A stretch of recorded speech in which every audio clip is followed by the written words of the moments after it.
Do you want your music or voiceover to end smoothly instead of stopping suddenly?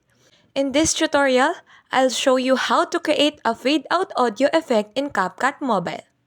Let's get started. Step number 1. Open the CapCut app on your mobile device.